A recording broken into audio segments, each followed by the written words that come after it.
Welcome back to Dum-Dums and Dragons, where improvisers who've never roleplayed before journey into the world of Dungeons and Dragons. I am the Great Wizard Portalsnort, your host.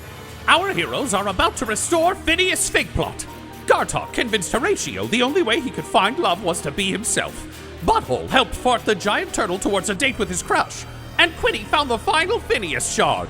But can our heroes survive a battle with a ghost, a Djinn, an evil custodian, or all three? Find out next on Dum-Dums and Dragons. Dum-Dums, you are once again in the headmaster's hut underneath the Great Hall of Figplott Academy, having made your way around the campus, finding peace for the necromancy professor Jace in the Eternal Graveyard, having discovered the body of Elphabian Glint, the evocation professor who apparently attacked the campus in a secret bunker under a locked cabin in a wood full of overcharged elementals, having found some evidence, although not fully clear yet, on the perfectionist Twyla Fortnott in the Pottery Barn, the Transmutation School, who seemingly left for Strixhaven, although seemed to have some issue with Seamus Banjax that is unyet resolved. You freed Seamus Banjax from his state as a conjuration swarm in the Imagined Zoo. You found Horatio the Turtle of Turtle Hall, who was crushing pretty hard on a kraken, and managed to help him build up his confidence a little bit and introduce himself. He's agreed to come back and operate Turtle Hall for you, and also told you a little bit more about Faywin Gloomhaven, who went into exile from the school after failing to defend it against Elphabian. And you discover the body of Gumbert Nicholson, the illusion teacher, who had gone a little too deep and had taken an unfortunate spill as a result out in the woods. You stopped by the Shimmering Lake, the Illusion Campus, and obtained the shard of Phineas Figplott from there. And you also, of course, dealt with the Pentexagon, learned about the visions of Cordelia Way, who you recently learned from talking to corpses, made a deal with a Djinn named Ingram. I think that's pretty much the summation of what we've got. So you're certain that a Djinn is involved. Seems to be some deal that may have been breaking down. You have a lot of questions. You have some answers, but you're hoping to get more from Phineas Figplott, the former headmaster, who to this point has been guiding you and helping you and kind of possessing various items to keep the campus going. You still have Balthazar Peacock's letter that you found on the way in about kind of how things went down.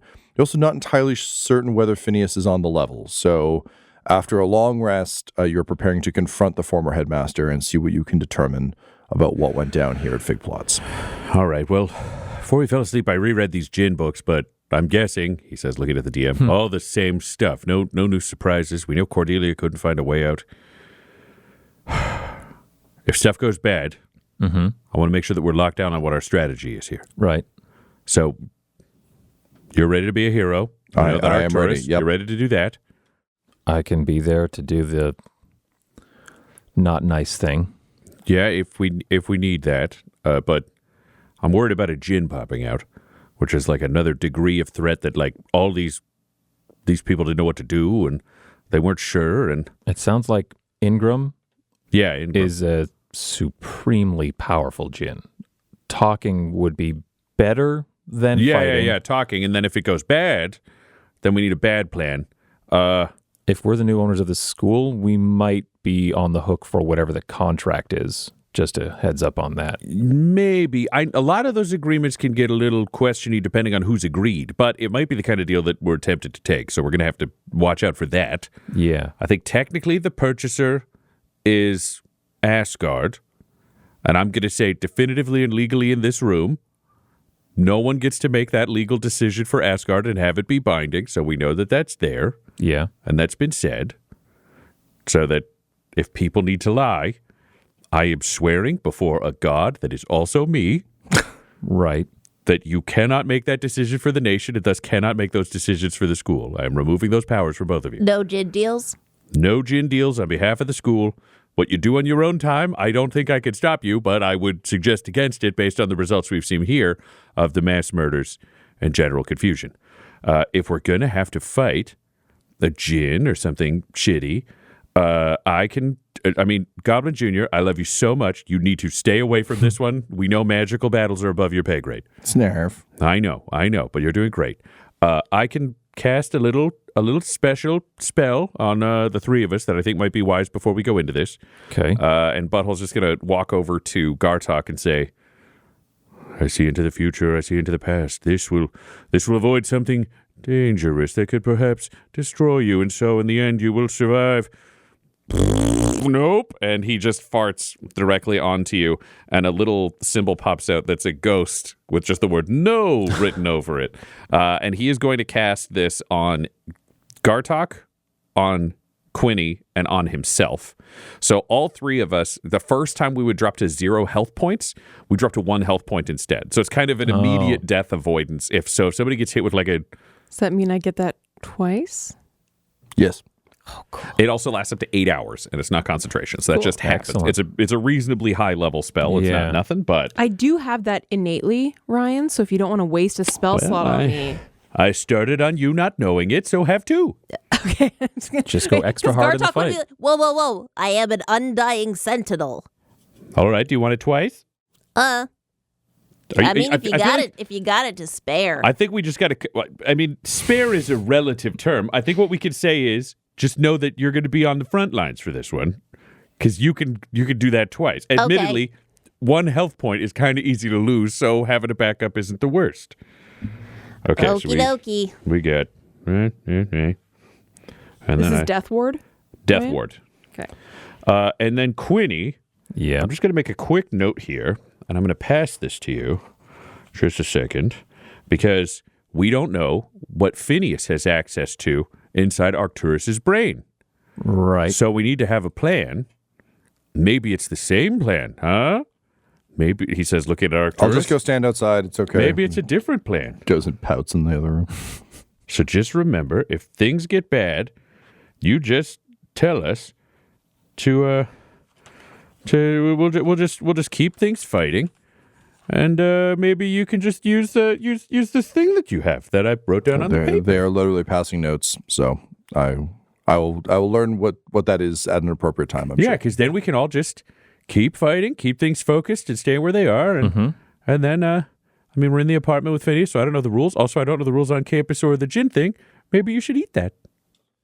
Oh, don't make me eat it. I think it would be better for all of our survival chances. You wrote it on such a big piece of paper, Butthole. Oh, It was what I had. all right. When he starts to slowly eat like a full Oh my sheaf God. of parchment with like one line written on it. Like, oh. Do you guys want the letter from the beginning of the adventure again before we talk to Phineas? Yeah, that feels like it might be worth reviewing. My dearest Figgy, it is done. I know this isn't what either of us wanted, but I will abide by your wishes. If our plan worked, you'll never read this. I both hope and fear this is true. But I leave this on my way out, in the hopes that if things did go wrong, you'll at least have my words to keep you company. I have left and locked the enchantment campus per your instructions. The door will only open to you or your bloodline, and the gate is concealed by the house mascots.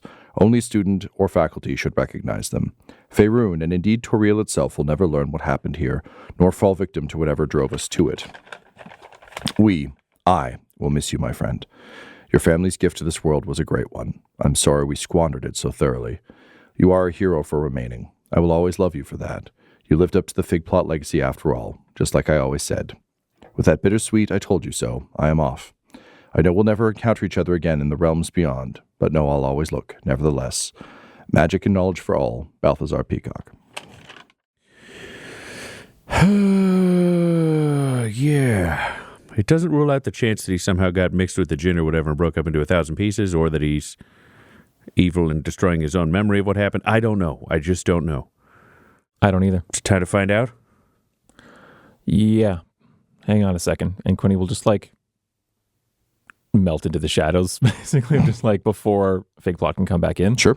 And just if I have to assassinate this guy's mortal form, the mercy is that he won't see it coming. Great. Yeah. So Quinny hides. All right, Arcturus, come on back. Okay. Come on back, bud. Okay. All right. We got to go. We got to go Phineas this. I got the prism here. Okay. Maybe he's a nice guy. We could be wrong. Either way, it's been an interesting time. Thank you for having some faith in me. Okay, here we go. And then he just jams his hands into the... Butthole's like, I was going to do a nice speech. Oh, damn it. and he glows blue, and you've put the rest of the... Oh, they were all in the past prism, so you blasted them in. There's no way we said to separate them. It's all so sugar and piss or whatever metaphor Yeah, he comes out and says, oh, Balthazar, did it work? Hey, welcome back. Hi. So Balthazar's gone. Do you remember any of our previous conversations? Yes, vaguely. Sorry, it's I'm getting hit with a lot of memories simultaneously. You put a lot in at the same time, eh? Yeah, there was no way to not do that. Yeah. Okay. Well, that's... Yeah, well, apparently dear. you designed the system with Balthazar. Oh, dear. So, I'm going to cut to the chase here. Why'd you kill El Fabian with a shovel and then tell everybody he ran away? And, just his face falls, and he, slumps down on the bed, and he says, Yes, dear Fabian. When you run a campus full of wizards, they all know what to fear of each other, what to watch out for. They all have contingency plans. They all know how to counter magic and deal with that. And Elphabian was going to pick them off one by one. None of them were nearly as powerful as him by the end, if indeed they ever were. He'd always been somewhat power-hungry, but as all of the staff here began to descend into the madness that gripped this place, he grew more and more powerful, and each strike, each battle was worse and worse, and it wasn't going to be long before we wouldn't be able to stop him. But the one thing no wizard ever really pays much attention to in this world is an old man with a shovel. So I went to where I knew his private lodgings to be. I went with my shovel, my custodial gear. I tended to his garden, as I normally do. He came out, hands blazing, ready to destroy whatever wizard dared to face him, and saw it was me. He scoffed, turned his back, and I rammed my shovel through the back of his skull. It is the most horrific thing I've ever done, and it haunts me. Even in my shattered form, I could feel it, some illness that took a life. It's a horrible thing. Looks at you as surely taking a life is a horrible thing, because this guy is not a murder hobo superhero. He is just a random man who killed someone and feels bad about it. All right, Butthole's got to roll an insight here. Looking into the past, the present, and the future. Fingers at his temple, farting gently. That is a 26 insight. 26. Yeah, he's on the level. Oh, it's such a relief. Okay. I dragged his body down into the basement, and I attempted to hide it there, to conceal it. And I couldn't sleep, I couldn't eat, and I didn't want them to look at me as a murderer. Even though he had gone mad, he was still one of them, one of the academic 8, one of the ones Miranda had chosen to run the school. So I simply said that he had escaped, and that our magic was strong enough to repel him, to keep him out forever, and that the proper authorities would deal with him on the outside. And I could never bear to go back. I suppose once I splintered myself, a part of me knew it had to be done. Was the body buried? No, it was just, I had a tarp over it?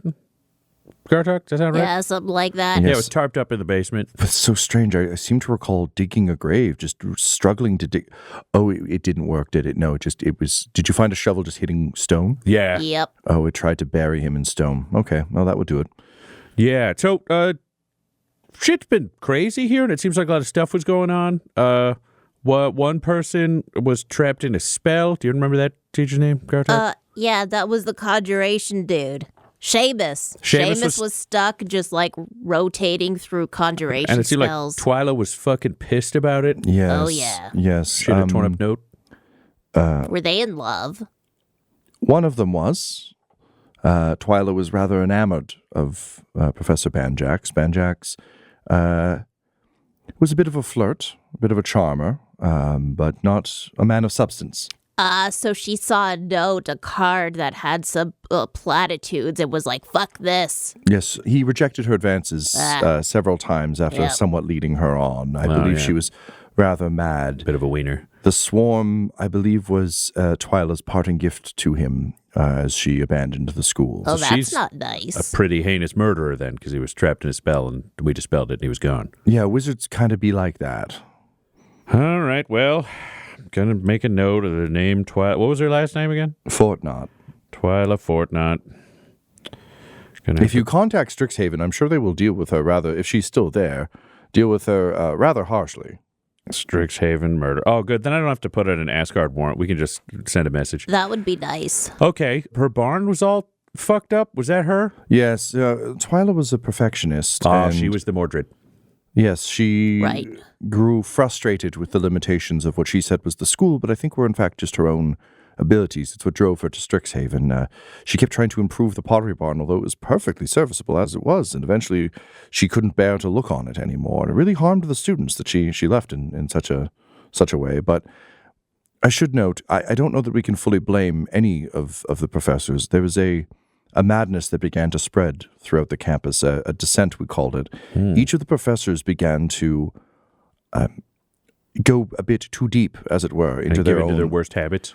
Yes, and grow more powerful within them. Twyla would normally have had to work tremendously hard to alter any one of those pieces, and yet we found her one day having just walked through the building, touching it, and it was like the building itself twisted and molded as she walked past it. Elphabian was always rather power-hungry, but his skill was outstripped by his ambition, and yet when he attacked the school, he was more powerful than I've ever seen. But dear Gumbert was always very playful, fun. He was a jolly fellow, but he began to get a bit introspective. He started thinking too much about illusion and lost sight of what was true. All of the professors. He thought everything was an illusion and then jumped off a cliff. Yeah, he got in too deep. Oh, dear. Yes, well, all of the wizards were leaning too far in. Even the students were wielding power far greater than they should have. You mentioned the situation with Iveki. I spoke to Jace about it once. It was so strange. They kept dipping in and out of the woods every couple of minutes to do it, but they simply said that Iveki had played with something a bit too powerful. Everyone here is channeling something. Yeah, super powerful. Too powerful for any of them. So do you know about djinns? Djinns. Like genie? Well, Genie? Jine? there was a... The djinn? I read in one of I've only read the Miranda's journals, she did mention that she, well, this may just be a theory, but she met a man when Cordelia came to help her, sort of zone out the school. There was a man with her that Miranda had never seen before. Very handsome, tall, broad shoulders, slight red tint to his body, beautiful nails. He seemed very genial, very polite, very happy. Genial. Huh. Yes, quite. Sorry. He was inspecting the site and seemed rather invested and interested in it. He and Cordelia seemed thick as thieves, indeed. But she never saw him again. And soon after he left, Cordelia somehow completed work on the Great Hall. Oh. So you don't know why everything went to shit. You just closed the doors? Well, Miranda thought that perhaps the man could have had some power, some connection, because Cordelia was remarkably powerful, and all the academic 8, the other 7, they were very easily convinced. All of them had perfectly respectable careers elsewhere, but all of them were swayed with how powerful this place was. And though Cordelia insisted it was the site, the location of Figplott's that was so powerful, Miranda and I always wondered if perhaps that man was assisting from the shadows somewhere, or if indeed he was a djinn, or if he was some kind of demon or powerful wizard in his own right. But no matter how far she searched in the campus, she never found him. So it could just be silly conjecture, of course, but that's the most I know about Djinn. But this place is terribly powerful, and once we saw it start to affect the students, I ordered the school closed, and Balthazar assisted me in the self-fragmentation ritual that allowed me to keep the lights on in case anyone should ever return, and I asked him to hire a lawyer to reach out to my niece. Hey, he was a real lawyer. Well, he was asked to reach out to a lawyer. Yeah, but I mean, they found the right person. I'm just saying, we were wondering if the lawyer was crooked. So a message came from a Figplott. Okay, sorry, keep Yes, well, Sorry, specifics are important. I had explained some of the specifics of my concerns about the school to my niece, and I assumed that she would, if anyone could take care of the secret and protect it, it would be her. Carriage accident. Carriage accident. Went to her son, con man. Yep. Ran a diploma mill, never realizing there was a school under this. Well, that is tremendously distressing. But turns out he's a hero, willing to sacrifice himself. We thought you might be a Djinn or a genie. Or a Djinn. Oh, Genie. no, I'm just Jine? just a murderer. I'm just a person who took someone else's life. And I know it was for the greater good, but I will never be able to unsee what I saw when that man's head caved in. Yeah, I mean, at that's my a own weight you hand. got to carry forward. But I will strongly push back on the idea that you are a murderer. Because what you did was not even in terms of self-defense. It was in the defense of literal children. Well, yes. So, yeah, that's not murder. That you killed somebody. I will fully agree that you killed somebody. Not so loud. You killed somebody. I will fully agree that you killed somebody. But murder is like a premeditated, self-interested act. This was not that. You made a sacrifice. And here's the thing. As somebody who's killed a lot of people for mostly the same reasons, and then a couple of ones that just kind of are deviations on the map, His eyes go wide. the moment you get comfortable with it, that's when you're the kind of person who other people refer to as like a callous murderer. It's a sacrifice that you make when you have to fight for other people. And it's a sacrifice that you make of yourself and ultimately your decency. And in our case, you're human? Yes. Okay, then I can use the term humanity without it seeming like limiting. But like it's a sacrifice you make in terms of your own personal humanity to make that kind of sacrifice for other people who either cannot or will not or are not equipped to be able to do that. So what you did is exactly what Jace did, and it's exactly what so many of these teachers did, which is you sacrificed yourself out of responsibility for the people under your care, and doing that does not make you a murderer in the way you are using the term murderer. Gartok just wants to put a button on this, put his hand on Phineas's shoulder and say, See, as long as you're tortured and haunted by it, it means you're still a good person. That's a good thing. And he nods and says, Butthole isn't sure that that's what he was going for, but he's going to let it ride. Gartok's trying. to be clear, inspirational. I wouldn't have done it any other way, and I would do it again. But thank you. Your words are a comfort, and so is knowing that you're here and trying to take care of the school, regardless of my con man great nephew, which like, but No, he came around. It took like 2 days. Yeah, he also feels bad about it. He's tortured and haunted by Connie. No. It turned That out means he's still a good person. maybe that's a family trait then.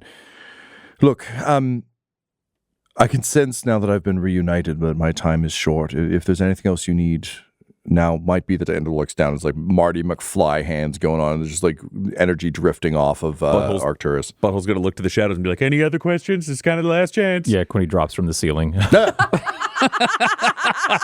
He says, what do you know about the Great Hall here?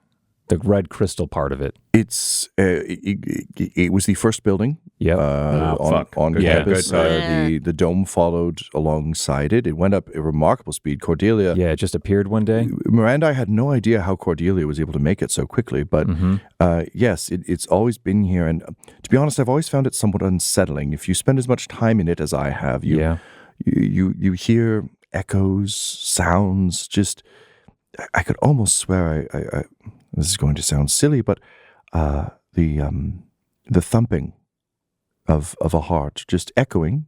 But surely that's just my own guilt, in some Edgar Allan Poe-esque way. That's a writer I've read here in Favorite. But Wait, can I hear the heart? no, you don't hear anything right now. No, it's an odd structure. No one quite knows how it was built or what the material is, and no, it's just always been here. And Cordelia never talked about it? No, Cordelia insisted that she had all sorts of tricks up her sleeve and then would put a finger to her nose kind of mischievously. Sure, yeah, cocaine. But she was... Sorry. That's not Butthole, but Ryan thought that was really funny. Tom thinks it's very funny too, but... But he's trying to tell a majestic story. Yeah, his character's dying, so he's doing his best. But Cordelia got particularly paranoid near the end, and, as one who suffers from perhaps too much conscience, I could see something was weighing rather heavily on her. Uh-huh. To be honest, I always found her somewhat shifty. Her divination was very convenient, and I could tell that she was using the students to advance her own agendas in terms of their research. I wouldn't be surprised if you're worried that she made a deal with some sort of creature, if in fact she did, but all of the academic aid were set to a 100-year contract here, and then they were free to go about their business. We were coming up on the end of that when the descent began, and I can't help but wonder if perhaps there was an overlapping clock of some sort, if maybe, I don't know, she had just bought enough time to raise her standing and her power, and if perhaps her deal was coming to an end. Like Arms are glowing, shoulders are glowing. You're losing them. Yeah. I did not trust or like Cordelia Way. She claimed to be a witch of wanderlust, and yet she agreed to stay in one place for 100 years. Terribly strange, don't you think? Yeah. And she came away a lot stronger than she started? All of them did, yes. Yeah, they all got really, really strong over 100 years. But most of the professors came here to teach. They liked being here. Cordelia always seemed like she had a foot out the door. Yeah. Yeah, she was trying to bail out on something. Yeah, something about the accumulation of magic or strength or mastery over magic happening here, getting stronger, getting better, the Great Hall. Yeah, I got some ideas on where we can go from this, but A culling of the student body to maybe cut back on amount of magic and mastery and all that stuff. Yeah. Okay. Is there anything else, Gartok, you want to know from Phineas? Nah, I'm good. Phineas, you're a good dude. Thank you. Do you have any parting words for your con man grandson? Yes. Or great grandnephew, however the fuck that was. Great nephew. His jaws disappear. Quick. Just take care of them. Be a good custodian. Help them become their best selves. Yes, and then the mouth disappears. Be at peace. Quick, no, we got to write it down. I'm not going to remember it. Take care of them. Arcturus raised a hand and says, "It's okay. My ears were mine." Oh, thank God. Okay, it was good. weird. I was It gonna was write like it pulling ugh. Sorry to rush you. Definitely feel those feelings you got, but we got to do that outside the Great Hall. Quinny, I think it's very and dangerous there's a to be massive pulse that kind of passes through the room, and the room kind of rumbles. And Arcturus goes, Is that why? Yeah, that's why. Yeah, we got to go outside. Up the stairs. Hup, hup, hup, hup, hup, hup, hup, hup, hup, hup, hup.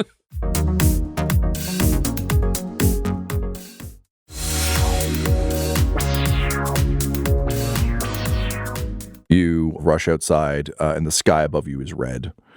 Oh, that's not good. And the Great Hall is pulsing and starting to close over the doors, and you hear kind of the crunching of chandeliers and other things as it begins to compact together, and a form begins to shape around it.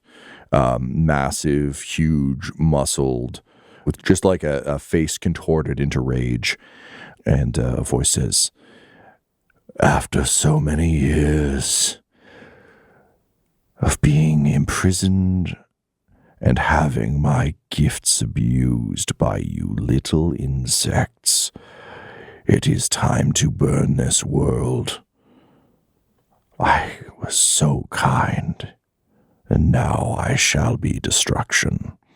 And Ingram, the Djinn, forms sort of floating around the stone of the Great Hall, which sort of forms his heart, hands out. Energy begins to blast off of the 4 dormitories as the spells contained within begin to swirl around them.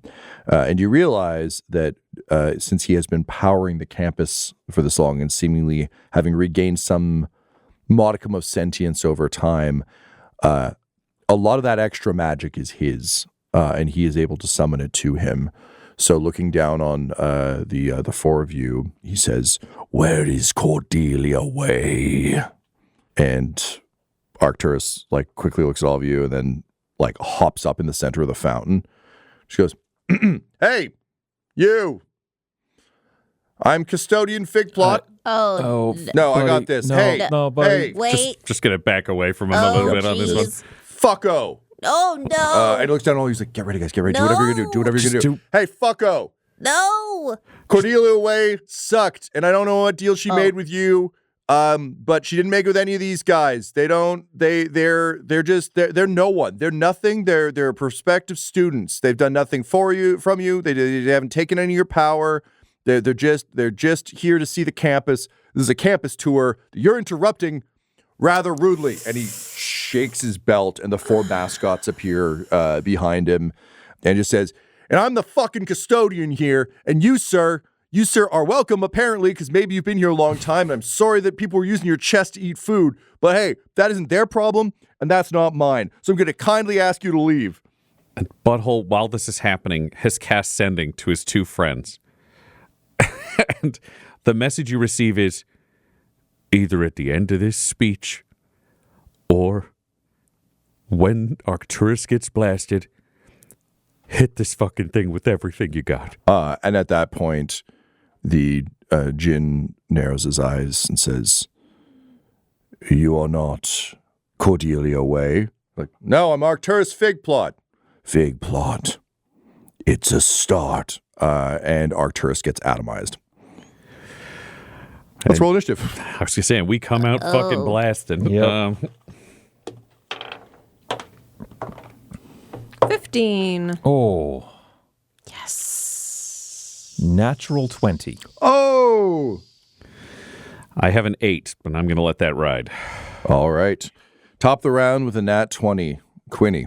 2 spell slots is just not enough sometimes. It's like, I have a question about our environment. Mm-hmm. You talk about the sky turning red and things like that. Has it gotten dark or dim out or anything like that? Yeah, Is it's it still dim. it's dim. It's a fiery red sky, red and black. you know. Okay. That'll give me a little bit of an edge then. So that helps me decide the spells I'm casting. I'm going to cast bonus action Shadow Blade into one hand, produce Breach of Contract in the other hand. This, You look at your hands. I look at my hands. There are no swords. Fuck. I've suspended the spell slot though, I'm sure. What spell slots? What? Double fuck. How's my depth perception? Not great. Triple goddamn shit fuck. And Quinny runs.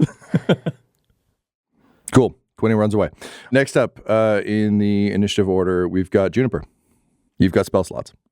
I do. You do. Oh, fucking A. Okay.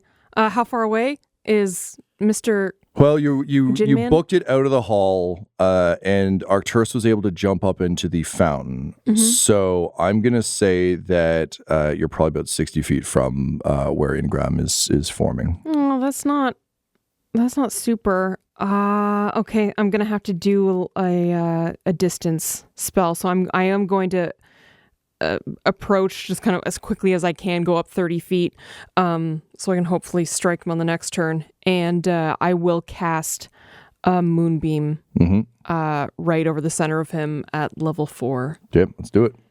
So con saving throw DC 16. He fails. Okay. Fucking hell. Summon the fucking giant Djinn. Yeah. Big boss fight immediately whips. Fuck. 27, 32 radiant damage. All right. We are off to the races. Yeah, we are. Fuck yeah. Sorry. Light of the moon, protect me. And just like as Ingram's room, he's like, "Oh, what?" I thought he said they were students.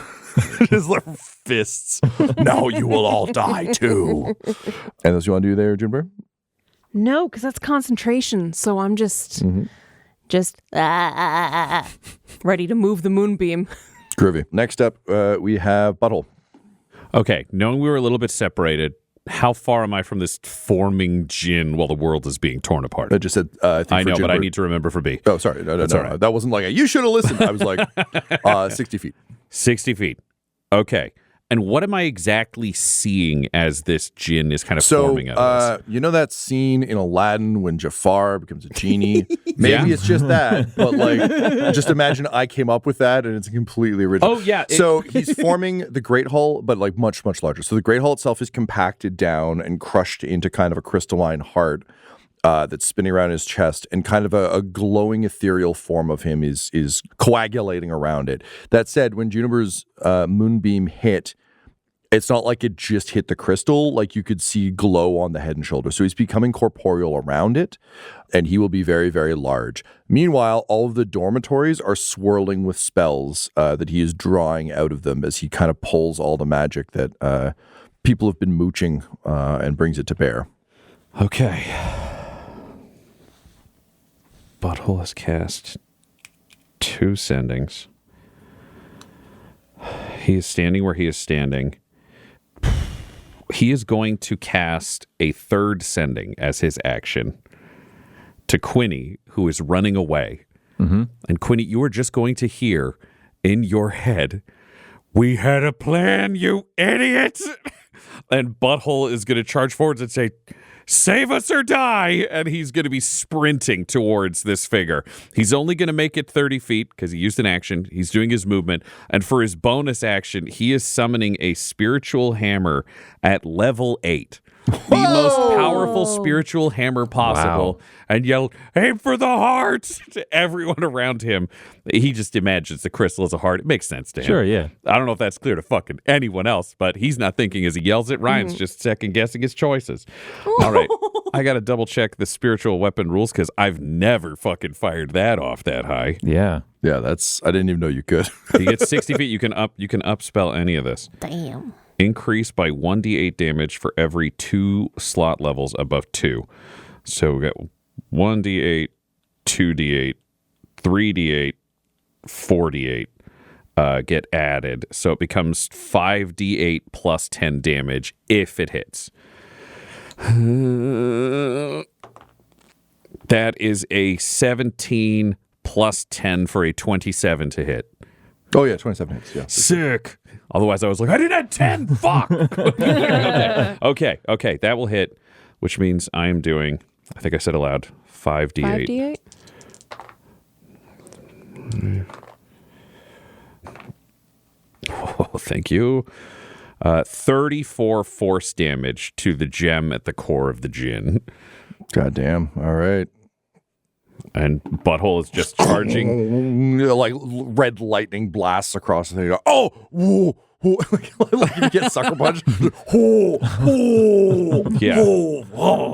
Butthole's just hammer up, shield in place. It knocks this ringing blow on the gem. And he's essentially Wolverine at the end of, what was it, X-Men United or whatever. The just pushing towards Dark Phoenix as stuff is spinning around him, just running forwards as much as he Last can. Stand, There we go, X-Men Last Stand, the bad one. He's doing that. Or Batman at the beginning of Batman v Superman, just running into the dust. And the Nightmare coming forwards. Old Snake crawling through the the microwave hall. He's just charging into hell. Love it. That brings us to the mascots. There's a lot of like, whoa! As the custodian gets obliterated, and Murray, just like as time slows around him, like Arcturus blows up, looks up and sees the Djinn. And then he sees one of his students running away, and he's like, "That fucking guy!" And he just takes off running after you, Quinny, and he runs up alongside you and said, "Hey there, champ!" Like as you're both running, yeah. Looks like your magic's not working so good. Yeah, how are you here? I thought this was anti-magic shit. No, something else, I guess. But hey, I'm not supposed to do this unless it's an emergency. But I think I'm wearing a custodian now, so I think that's an emergency. Got to reach in my mouth. Oh, God. Cracks his head back. Fine. And if I can, I do. You reach in and you close your hands around the hilt of a sword. Hello. What's this? All right. And I pull it out. You pull it out, and as you do, it's like you're kind of, this is kind of gross, but like when you pull the guts out of a fish, like he inverts. So Murray comes with the sword and forms the blade as you pull it out of him. It's got teeth all the way along. The tongue is lolling off the handle. Yeah. And you see like his like mimic eyes all along the hilt. And just like you can hear in your mind him going, "It's not my best work, but Murray? I'm trying to mimic what I can tell your sword was like. So that hopefully this is good." Feels pretty accurate. The tongue's like looks a little different. Oh, I'm sorry. Okay, I just fold me back up and I'll turn back into a treasure chest. Okay, sorry. You were talking like maybe you were looking for feedback. Sorry, it's been a hard day. So, Quinny, you've got weapon in hand off of him, and now it's time for the rest of the mascots. Ozzy the Owlbear leaps down in front of you, Gartok, and just kind of like drops it to the Wolverine, drops into that like Jim Lee, like low squat claws up, and just puffs out all of his owlbear fur, and is like, "You'll have to go through me, asshole." And who else we got? We got Barry the Beholder, kind of like stumble leaps down, puts hands on your shoulders, all of his eyes glow gold, and he's going to cast guidance on your next anything. Thanks. Oh, wow. Oh, hey, no, it's the job. It's the job. It's all good. Also, you're cool. I like you a lot. You're a good student. Oh, thank you so much. Like blasting in the eyes. I love you, Barry. And Delilah kind of like pads around the blast radius of Arcturus and just shakes her head and says, "This will simply not do. Here's hoping," and her eyes will kind of glow, and she did like the Displacer Beast things go up, and she just starts like scooping the air a little bit, and then you see just the little glimmery fragments, Making biscuits. Well, similar to Phineas downstairs, just like gathering little sort of pieces of energy. So that's them. That brings us to Ingram. No. So, Butthole, you're like right there, huh? Yep. Yeah, he just like is still shaking from the hammer, which he, I think, thinks you swung. So he just I'm pretty yells, strong. Djinn respects God. "Get out!" And he's going to summon a whirlwind, just kind of like out of his chest that is going to attempt to envelop you. Lasts as long as I have concentration. You have to do a strength check. Okay. That is a dirty 20. Dirty 20. All right. So you feel yourself kind of float up a little bit, but you're thrown out. You swim down, back under you as the red whirlwind swirls around you. And God-man versus Hall Djinn. I don't care for this.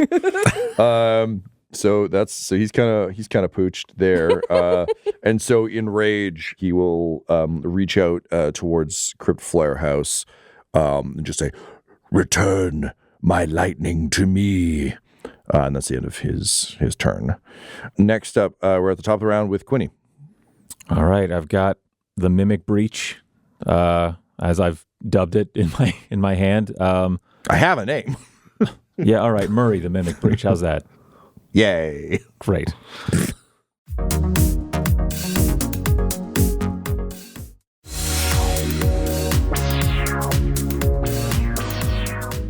I still don't have any magic. No. This is not my packed weapon then. No. Okay. Huh. I'm a level 7 rogue with unusually high health, and that's about it. Bonus action dash. I'm getting in there. All right. And I just want to make sure he was supposed to take moonbeam damage on the start of his turn. Thank you, and in Juniper. case he's concentrating on stuff, that might have an impact. So I just want to make sure. That's a con saving throw DC 16. He succeeds. So he'll take half damage, which isn't as great this time, 13, 20. So 10 radiant damage, yeah. Every little bit. It's going to help. Cool. And that's on his turn. That's on the start of his turn, yep. Yep. Okay. He didn't have concentration going at the start of his turn, so he doesn't need to roll to get concentration. He will next time. Cool. That's fine. And he can't move because his body's still forming. Yep. Yeah.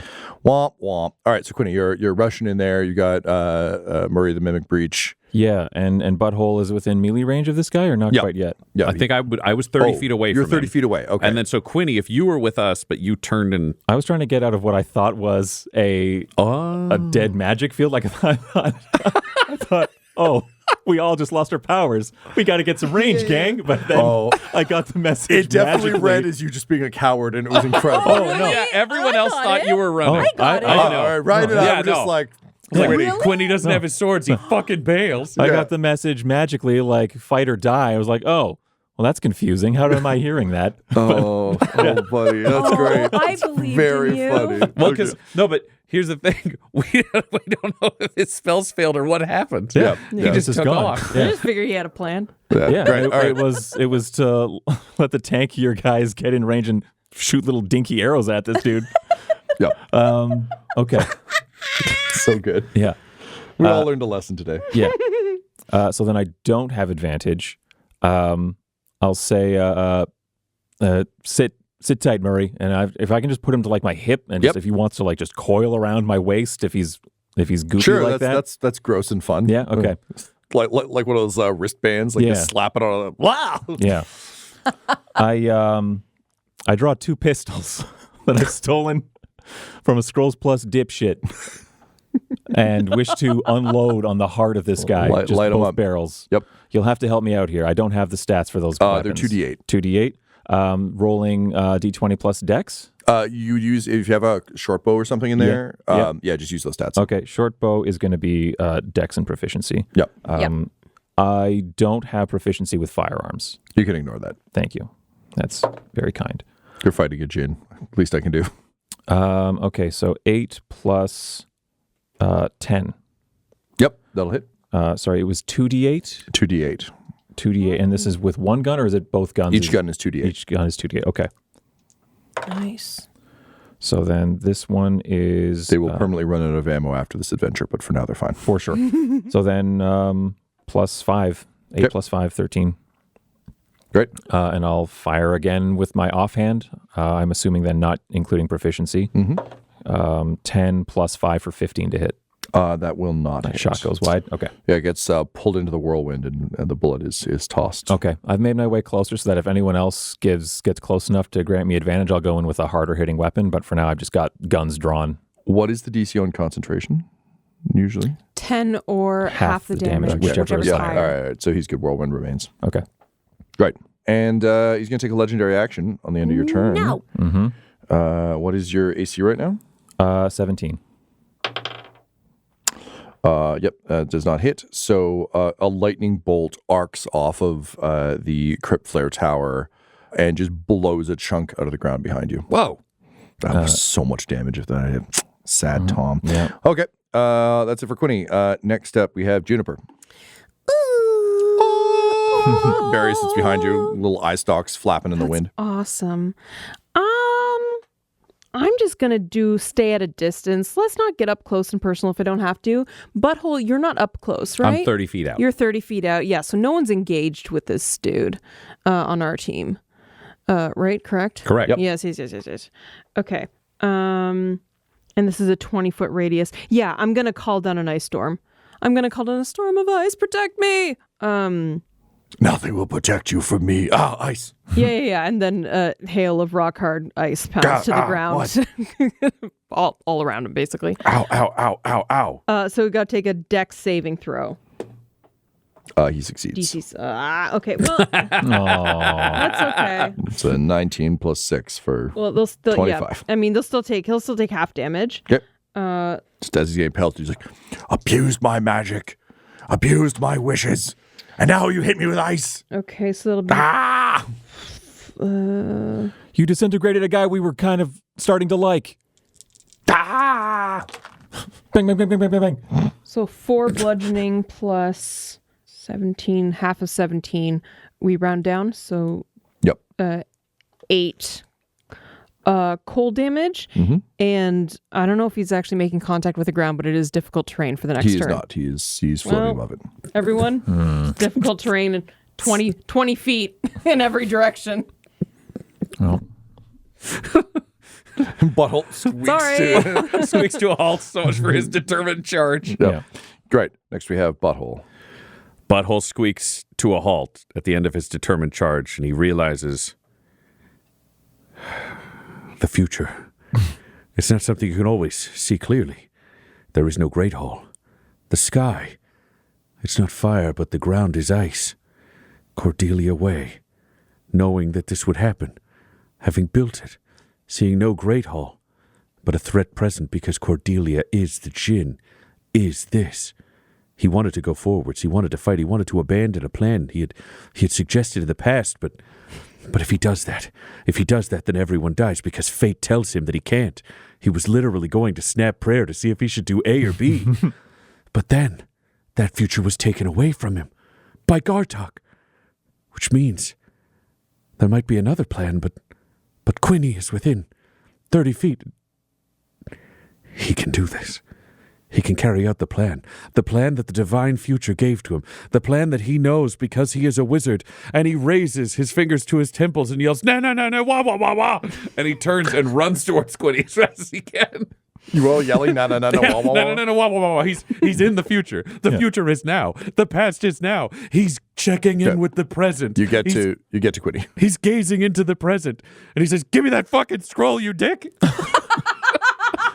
Yeah, here, I wasn't going to use it with you standing right next to him. I put the spell on us so we wouldn't die. God, you're bad at magic. And he's going to turn and he's going to cast the spell he wrote on a piece of paper to give to Quinny earlier. He's going to cast Meteor Swarm on this fucking Djinn and his stupid gem heart, because the future is the past is the now, and this is the now. And he pulls Quinny close and he says, now you'll see the power of my divination. Read the scroll.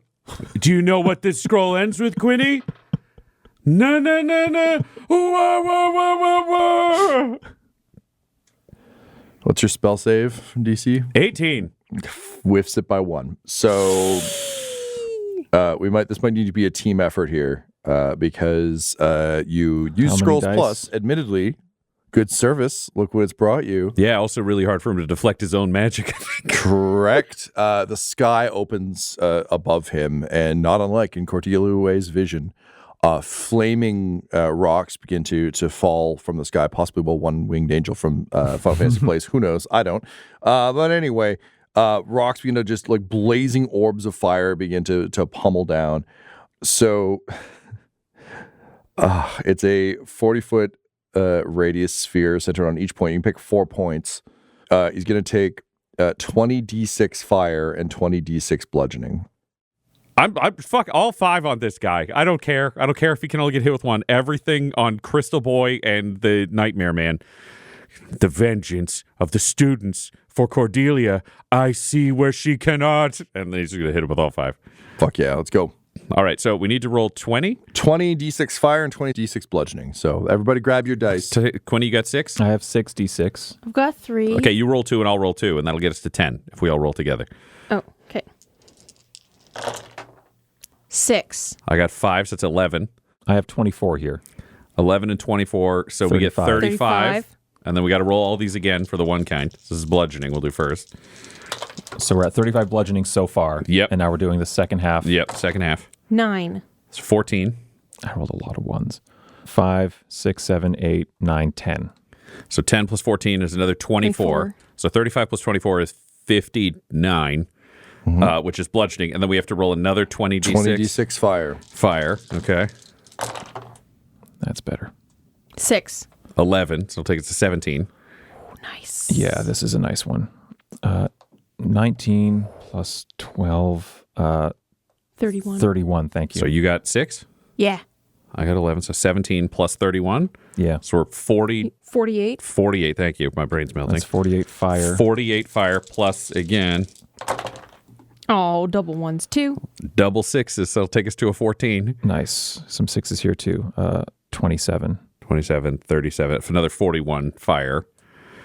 And then Butthole is going to be staring into this hellstorm and say, the present and the past and the future are divine, but the most divine of all is the butt hammer. And he's going to use a bonus action to smash the gem again with the hammer that is close. Hey. That is a nat 20 from the hammer that is striking. Shit, what From the your fuck? level 8 spiritual From my weapon. level 8 spiritual hammer. Fucking A. I put it on the table. I didn't make Okay, it up. no, I saw it. I saw it happen. Let's see. Okay. Double damage. Okay. So I got to roll. Do you guys have some D8s? Yeah, how many do you need? I got You 6. want to roll crit? Do you have like 4 more? I can give you 3 Oh. right now.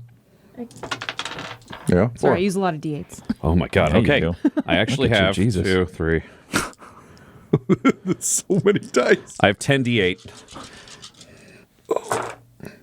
Okay. I'm going to count this up here. I got pen going. We got 6. God We damn got it. 7. We got 14. We got 19. We got 20. We got 26. We got 29. We got 31, 33, 37, plus 10, 47 force damage.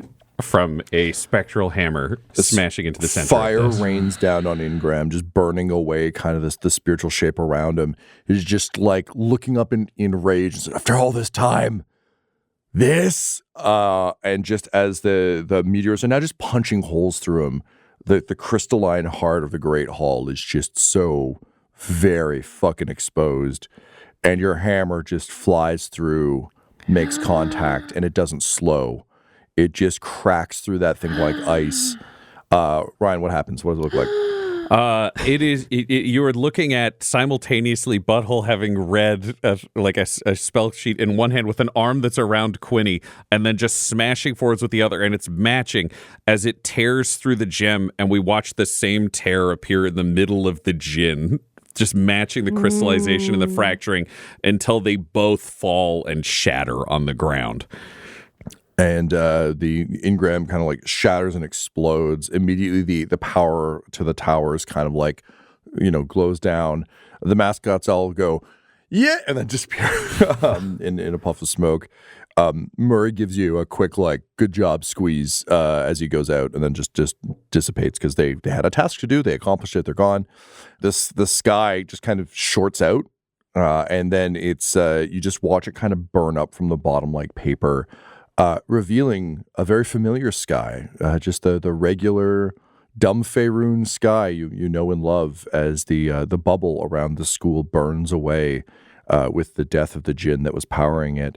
And Butthole, because you rolled so much fucking damage. That's crazy. Yeah. You look down at the scroll and you see that just as the crystalline Djinn exploded, it only burned halfway up.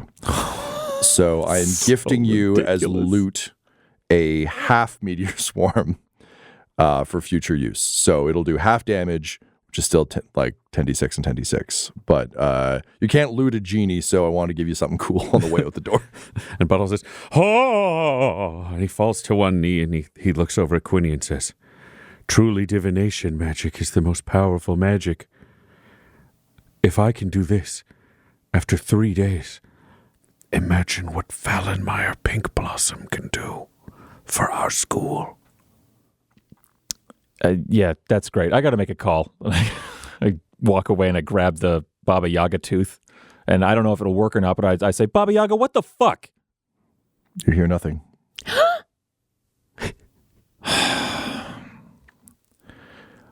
We got to wrap this up. I got to go see an old lady about some magic. What?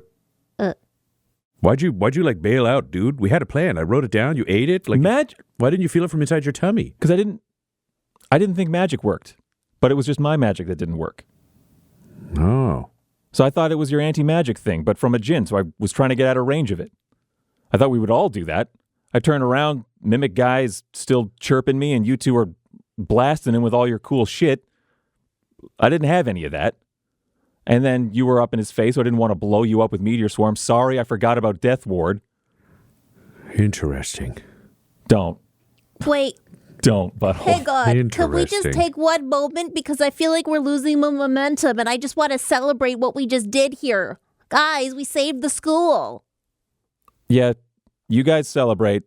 The woman who owns my soul is not picking up the phone. Interesting. There was a plan. I couldn't predict your reaction. I couldn't predict Baba Yaga being there, but if it hadn't already been damaged, this is what was meant to be. This is what maybe Cordelia wanted? Are you thinking what I'm thinking, and that Baba Yaga maybe had a deal with either Cordelia or the Djinn? And that the Djinn, like, regaining the power kind of fucked up Baba Yaga?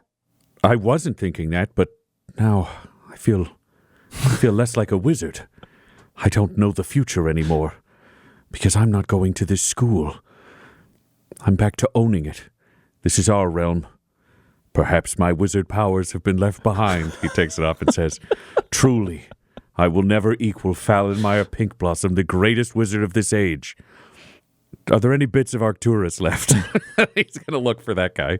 You kind of like look around and you don't really see anything, but every so often, just like a small glimmer just kind of like floats over and embeds itself in the past prism.